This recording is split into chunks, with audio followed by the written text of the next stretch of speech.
नमस्कार, मैं अंजलि मिश्रा। स्वागत है आप सभी का दो न्यूज में। इस वक्त की बड़ी खबर सामने आ रही है। दिल्ली के मुख्यमंत्री अरविंद केजरीवाल को सुप्रीम कोर्ट से बड़ा झटका लगा है।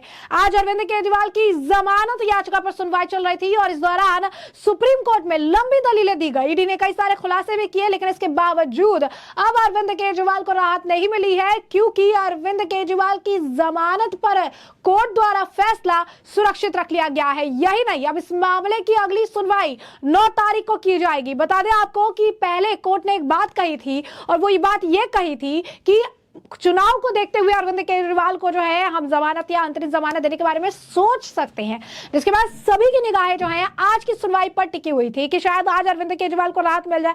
अरविंद केजरीवाल को भी लगा था कि शायद आज जो है वो इस जेल के सलाखों के पीछे से जो है आज वो बाहर निकलने का उन्हें मौका मिल जाए, लेकिन ऐसा बिल्कुल भी नहीं हुआ और अरविंद केजरीवाल को सुप्रीम कोर्ट में सुनवाई पूरी होने के बाद जिस फैसले की उम्मीद थी उस फैसले को कोर्ट ने सुरक्षित रख लिया। यानी आज भी अरविंद केजरीवाल के अरमानों पर पानी फिर गया। अरविंद केजरीवाल को जमानत नहीं मिल पाई है, फैसला सुरक्षित रख लिया गया है और अब 9 तारीख को इस पर अगली सुनवाई होगी और तब जो है फैसला दिया जाएगा। यही नहीं, सुप्रीम कोर्ट से राहत नहीं मिली है। इस दौरान कई तरह के बयान भी दिए गए। कोर्ट ने जब तथ्यों को देखा, दलीलें दी गई, ये भी कहा जा रहा था कि अरविंद केजरीवाल को प्रचार करना पड़ेगा, स्टार प्रचारकों की लिस्ट में है, वो कैसे चलेगा। तो उसके बाद कोर्ट ने सख्त टिप्पणी करते हुए भी जो है ईडी ने सुप्रीम कोर्ट में यह भी कहा कि केजरीवाल अगर प्रचार नहीं करेंगे तो आसमान नहीं टूट पड़ेगा। उन्होंने कहा चिंता का विषय नहीं हो सकता है, अगर ये प्रचार नहीं करेंगे तो आसमान टूट नहीं जाएगा। यही नहीं, सुप्रीम कोर्ट ने इस मामले पर अब गुरुवार को अगले हफ्ते सुनवाई करेगी। इस दौरान अगर आप कहेंगे कि काफी सारी चीजें जो है कही गई थी कोर्ट में, सीएम को लेकर 10 फाइलें जो है वो साइन करते थे, इस बात का भी खुलासा किया गया है। यही नहीं, अब सुप्रीम कोर्ट जो है सुनवाई पूरी हो चुकी है। कोर्ट ने केजरीवाल की अंतरिम जमानत पर कोई फैसला नहीं दिया है। केजरीवाल और उनके लोग जो है, उनके आप कह सकते हैं पार्टी के लोगों के लिए बड़ा झटका है, जमानत देने से मना कर दिया। साथ ही साथ उन्होंने ये भी कहा है कि जो है काफी सारी टिप्पणी जो है की गई है, चाहे उनके क्या कह सकते हैं कि प्रचार को लेकर की गई हो या फिर जो है अंतरिम राहत देने को लेकर की गई हो, और यहाँ पर जो है कोर्ट ने अपना फैसला सुरक्षित रख लिया है। आपको बता दें केजरीवाल की जमानत पर सुप्रीम कोर्ट में बहस देखने के लिए मिली। इस दौरान ईडी ने काफी कुछ खुलासा किया, होटल रूम को लेकर, होटल के बिल को लेकर खुलासा किया और काफी सारी चीजें भी निकलकर जो है सामने आई है। यही नहीं, आपको बता दें कि बिना पोर्टफोलियो के सीएम केजरीवाल किसी फाइल पर हस्ताक्षर नहीं करते हैं। ये सारी बात भी सॉलिसिटर जनरल ने सुप्रीम कोर्ट में कही। उन्होंने कहा दिल्ली के सीएम एकमात्र सीएम है जिनके पास पोर्टफोलियो नहीं है, वो किसी फाइल पर हस्ताक्षर नहीं करते हैं, क्योंकि कहीं ना कहीं केजरीवाल सेफ खेल रहे थे और ऐसे में अब अरविंद केजरीवाल जो राहत की उम्मीद कर रहे थे, जो सारी चीजें वो चाह रहे थे, जो उनकी पार्टी के लोग उम्मीद कर रहे थे, ऐसा बिल्कुल भी होता हुआ नजर नहीं आया। कोर्ट में काफी देर तक बहस चली, दलीलें काफी कुछ दी गई है और इस दलीलों में ईडी ने बड़ा खुलासा भी किया है। शराब घोटाले मामले में इन्वेस्टिगेशन आगे चली तो इसमें अरविंद केजरीवाल का नाम निकलकर सामने आया। साथ ही साथ गोवा चुनाव से इसका लिंक निकलकर भी सामने आया, जहां पर ईडी ने बड़ा खुलासा करते हुए कोर्ट के सामने ये बात बताई है कि किस तरीके से अरविंद केजरीवाल जो है एक होटल में रहते थे, जो होटल था 7 स्टार ग्रैंड हयात होटल, जहां पर वो 2022 के गोवा चुनाव के वक्त ठहरे थे और उस होटल का जो बिल था वो बिल पेमेंट किया गया था चरणप्रीत सिंह द्वारा, जो कि इस आम आदमी पार्टी के कैंपेन को लेकर जिसने पैसे जो है वसूल किए थे, जिसने कैश फंड जो है एक्सेप्ट किया था आम आदमी पार्टी के कैंपेन के लिए। ईडी ने सुप्रीम कोर्ट को यह बात भी बताई कि ये जो पूरा केस है ये किसी भी तरीके से राजनीति से प्रेरित नहीं है, राजनीति द्वेष से प्रेरित नहीं है। उन्होंने कहा कि हमें राजनीति से फर्क ही नहीं पड़ता है, सबूते से फर्क पड़ता है और वो सबूत जो है आज के वक्त में हमारे पास अवेलेबल है।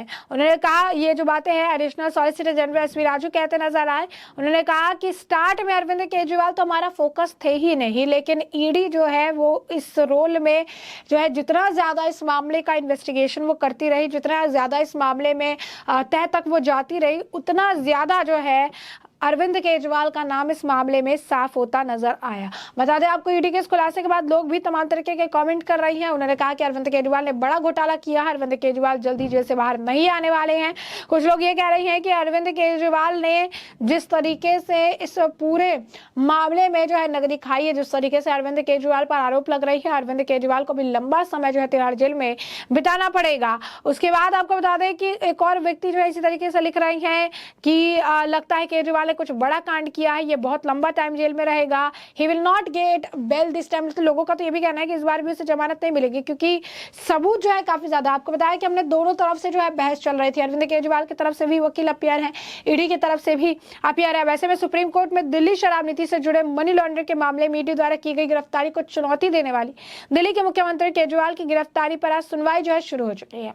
न्यायमूर्ति संजीव खन्ना और न्यायमूर्ति दीपांकर दत्ता की पीठ ने ईडी की ओर से पक्ष रख रहे अतिरिक्त सॉलिसिटर जनरल एसवी राजू की ओर से नोट दिया गया, जिसमें उन्होंने केजरीवाल की इस दलील का विरोध किया कि जांच एजेंसी ने सरकारी गवाहों के बयानों को दबाया है। कोर्ट ने ईडी से दिल्ली आबकारी नीति घोटाले पर पूर्व उप मुख्यमंत्री मनीष सिसोदिया की गिरफ्तारी से पहले और बाद की केस फाइलों को पेश करने को भी जो है कहा है।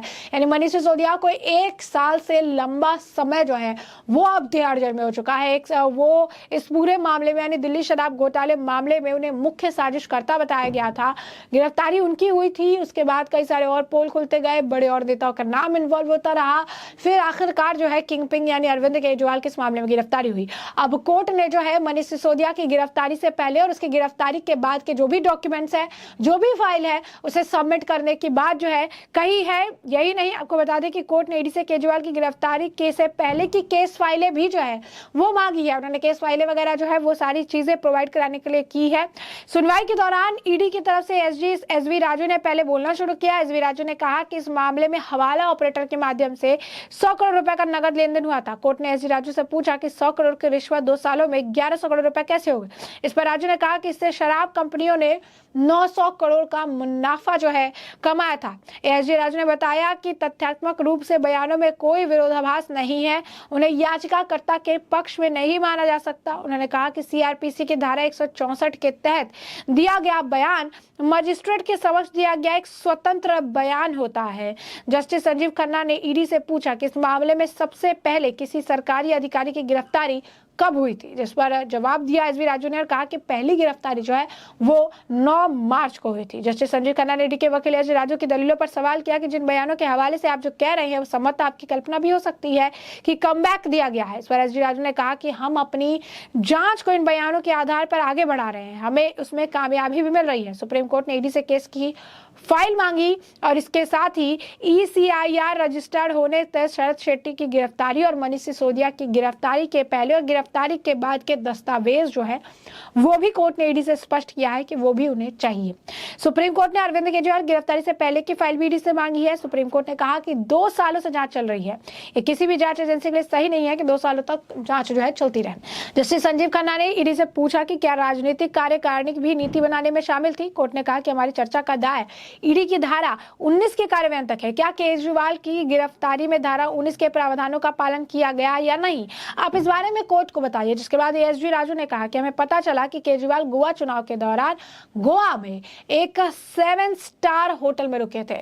यहाँ पर ईडी जो है ये बड़ा खुलासा ईडी करती नजर आई, जहां पर उन्होंने कहा कि किस तरीके से हमें पता चला कि एक 7 स्टार होटल में रुके थे और उनके खर्च का कुछ हिस्सा उस व्यक्ति ने चुकाया था जिसने नगद पैसे लिए थे और ये राजनीति से प्रेरित मामला नहीं है। एसवी राजू ने कहा कि हम दिखा सकते हैं कि केजरीवाल ने 100 करोड़ की मांग की।